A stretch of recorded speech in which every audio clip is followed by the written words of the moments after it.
Bien, bonjour à tous les amis, on se retrouve pour un nouvel épisode de Mythes et Légendes. Durant notre dernier épisode, nous avons voyagé sur la planète désertique de Corriban.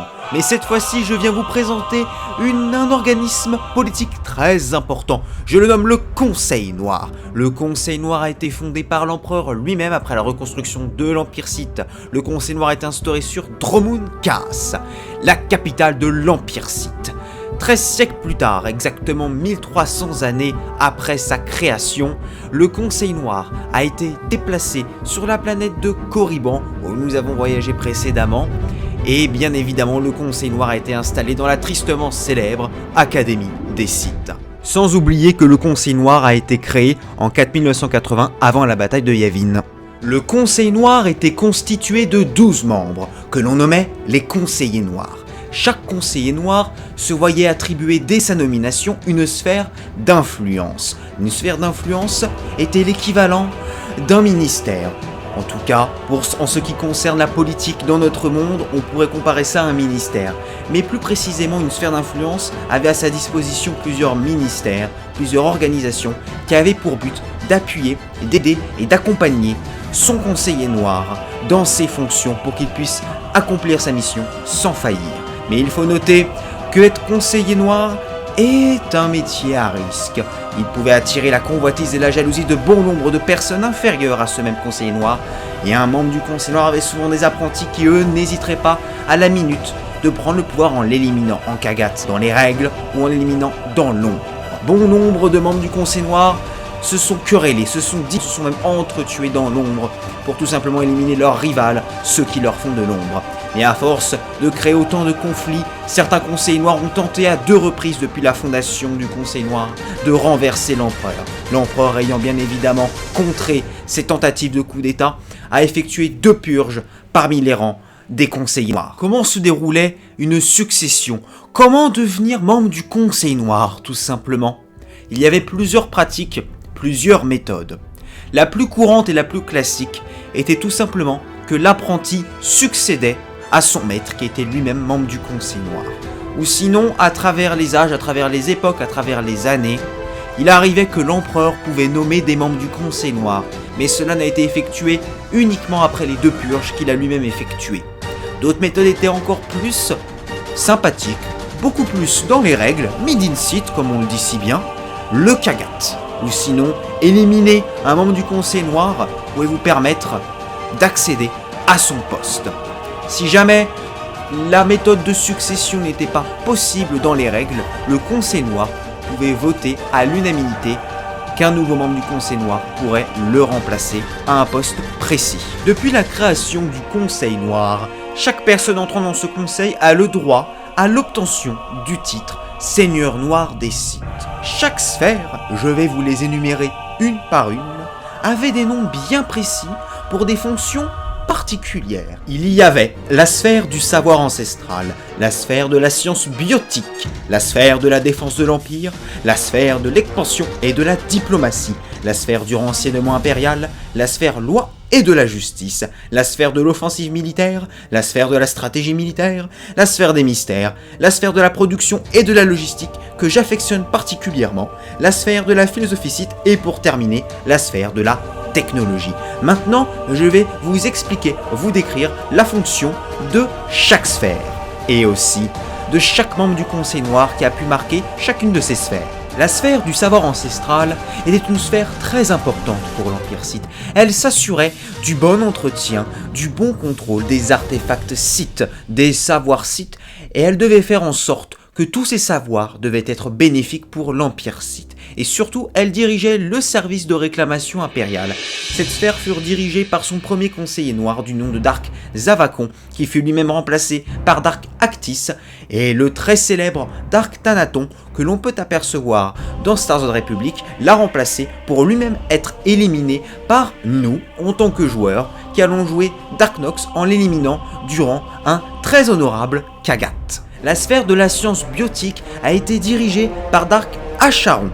La sphère de la science biotique gérait et commandait tout ce qui concernait le corps organique. Tout ce qui était organique dans l'Empire Sith dépendait de cette sphère. Elle gérait les épidémies, petit clin d'œil à Star Wars The Old Republic et les invasions à Ragoul. Elle gérait les implants cybernétiques de tout être vivant dans l'Empire Sith, l'alchimie Sith même, les médicaments, bref. C'est notre ministère de la santé, si vous voyez ce que je veux dire. La sphère de la défense militaire était gérée par Darkmar, beaucoup d'entre vous le connaissent. La sphère de la défense de l'Empire avait un rôle vraiment très important. Elle devait gérer les menaces extérieures de l'Empire comme intérieures. Elle était souvent sollicitée par la sphère de l'offensive militaire et de la stratégie militaire. Elle était composée du ministère de la guerre et de l'armée impériale, et elle avait même à de nombreuses reprises travaillé avec la sphère du renseignement impérial. La sphère de l'expansion et de la diplomatie était gérée par Dark Ravage. Cette sphère avait une particularité, elle devait en même temps marier expansion et diplomatie. Elle avait un rôle important, c'était tout simplement de gagner, de faire revenir des alliés au sein de l'Empire, revenir comme tout simplement en faire venir aussi, c'est peut-être beaucoup plus correct, mais avait comme rôle aussi de conquérir des territoires. Mais tout simplement cette sphère dépendait l'une de l'autre, mais il arrivait parfois que certains conseillers favorisaient l'une de ces deux fonctions. Entre diplomatie et expansion, Dark Ravage a choisi l'expansion, donc plutôt à favoriser les conquêtes militaires pour tout simplement protéger et agrandir ses propres intérêts. La sphère du renseignement était dirigée par Dark Jadus. Cette sphère le rendait très puissant, dû à un énorme réseau d'espions répandus dans toute la galaxie. Cette sphère comprenait de nombreuses divisions de renseignement. Son but était d'apporter le maximum d'informations pour le compte de l'Empire et d'agir en accord et en cohésion avec les diverses sphères de l'expansion militaire, de la stratégie militaire, de l'offensive militaire, de tout ce qui concernait l'armée impériale pour permettre à cette propre armée de fonctionner correctement et d'aller là où il faut bien aller. Dark Jadus a perdu la vie à bord de son vaisseau. Ceci reste encore incertain. On ne sait pas comment sa mort s'est passée réellement. Tout ce que l'on sait, c'est que sa fille Dark Zorid a hérité de son père la sphère d'influence du renseignement impérial. Mais elle n'était pas si appréciée par le Conseil Noir et nous ne savons pas combien de temps a duré son mandat, ni même qui était son successeur, car étrangement, le siège était resté vide pendant quelques réunions. La sphère loi et de la justice était gérée par son chef, Dark Mortis. Cette sphère devait absolument être certaine que la justice impériale était bien appliquée dans chaque système conquis par ce même empire. Il devait absolument faire attention à ce que le système judiciaire soit bien respecté dans la société impériale, pour chaque citoyen, pour chaque partisan, pour chaque être vivant dans l'Empire Sith. Et aussi il devait se fier et faire très attention à ce que les traditions soient bien respectées dans l'Empire Sith. Mais Dark Mortis veillait bien à ne pas trop se fier aux anciennes traditions Sith. La sphère de l'offensive militaire a été dirigée par Dark Vengeant, qui lui-même a tenté de mettre fin à la guerre froide pour déclencher une guerre galactique entre l'Empire et la République. Mais entre-temps, Dark Barras a réussi à usurper les plans de Vengeant pour le remplacer. Dark Barras ayant été remplacé par Dark Arrow et ce dernier remplacé par Dark Arcus.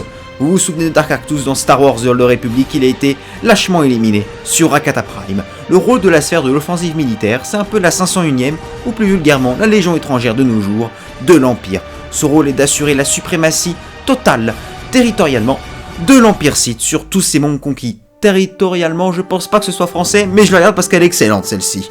Et il faut aussi noter que le rôle de l'offensive militaire est d'assurer les bonnes conquêtes de l'Empire. La sphère de la stratégie militaire est dirigée par Dark Decimus. Le rôle de cette sphère est d'organiser, d'orchestrer les plans de l'armée impériale. Elle doit continuellement travailler et coopérer avec ces deux sphères distinctes, l'offensive militaire et la défense militaire. Et elle-même, à 3 sphères, dirige le ministère de la guerre. Dark Decimus était le chef de cette sphère et qui orchestrait avec sa sphère l'invasion de Corellia. Pleinement et satisfaisant, il l'a complètement conquise, mais malheureusement, elle a été déjouée par la résistance locale. La sphère des mystères est la plus mystérieuse des sphères. Dark Ritus était celui qui dirigeait cette sphère. Tout ce que l'on sait, c'est que tout simplement, elle était constituée et son rôle était tout simplement de protéger les mystères de l'Empire. Mais les mystères de qui? Ça, nous ne le savons pas. Cette sphère reste vraiment beaucoup trop mystérieuse pour savoir réellement quel était son rôle au sein du Conseil Noir. La sphère de la production et de la logistique, ma sphère favorite, était dirigée par Dark Vovraun. Cette sphère avait un rôle majeur, c'était un élément pivot. Elle gérait les routes commerciales, les routes d'approvisionnement, les transports, l'économie, l'agriculture, le matériel. Elle gérait tout. C'est-à-dire que chaque sphère dépendait de la sphère de la production de la logistique, qui elle-même avait un ministère de la logistique sous ses ordres. Cette sphère est vraiment très importante, c'est elle qui fait vivre l'Empire.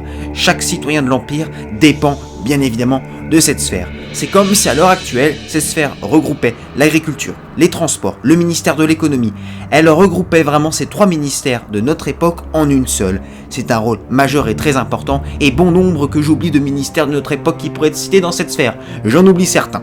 La sphère de la philosophie Sith était dirigée par Dark Haruk. Elle veillait à la protection du code Sith et au respect vis-à-vis des acolytes et des apprentis Sith de ce même code. La sphère avait aussi un rôle très important, elle devait empêcher absolument les enseignements Jedi comme les propagandes de ces derniers et surtout encourageait les propagandes anti-Jedi. Il faut aussi noter que la sphère de la philosophie Sith étant dirigée par Dark Haruk, ce dernier a bien évidemment eu un grand plaisir pour mettre fin à l'ordre Jedi et aux Sith qui étaient attirés un tout petit peu par la luminosité, qui était considéré comme, on peut se le dire franchement de vous à moi, impur envers la société impériale. Mais envers qui? On ne sait pas. La sphère de la technologie et notre dernière sphère était dirigée par Dark Mekis, qui ensuite a été remplacée par Dark Adra, sa rivale, qui ensuite a elle-même été remplacée par Dark Carid, Dark Carid a été élu à l'unanimité par le Conseil Noir pour remplacer cette dernière. Dark Carid, qui était la commandante du Haute-Lance, a un vaisseau très avancé technologiquement, et Dark Carid a été remplacé par Dark Acina, qui deviendra plus tard l'impératrice Acina. Le rôle de la sphère de la technologie est de poursuivre et absolument de concevoir de nouveaux prototypes d'armes qui doivent assurer une victoire totale de l'Empire, comme de nouveaux lasers, comme de nouveaux vaisseaux. Exemple, le Haute-Lance cité dernièrement. Cette sphère est vraiment primordiale pour assurer une avance technologique envers ses ennemis, mais aussi ses ennemis intérieurs. Pourquoi ne pas parler forcément du peuple? Notre épisode de Mythes et légendes sur le Conseil Noir touche à sa fin. J'espère que grâce à cet épisode, vous pouvez maintenant mieux cerner et mieux comprendre le système du Conseil Noir dans Star Wars The Old Republic ou dans vos différentes situations RP selon votre serveur. J'espère en tout cas que cet épisode de Mythes et légendes vous a fait très plaisir. Je tiens à remercier le site Star Wars Viking en français pour tout simplement m'avoir permis de me documenter un peu plus, parce que tout simplement j'ai une certaine connaissance du Conseil Noir, mais j'avais besoin bien évidemment des noms de bon nombre de membres du Conseil Noir ainsi que certaines situations importantes et surtout du rôle de certaines sphères que malheureusement je ne connaissais pas, donc je tiens sincèrement à remercier ce site dont je mettrai le lien dans la description. Mais sur ce les amis, nous nous retrouvons bientôt pour un nouvel épisode de Mythes et légendes. Sur ce, c'était Citari, ciao bye bye.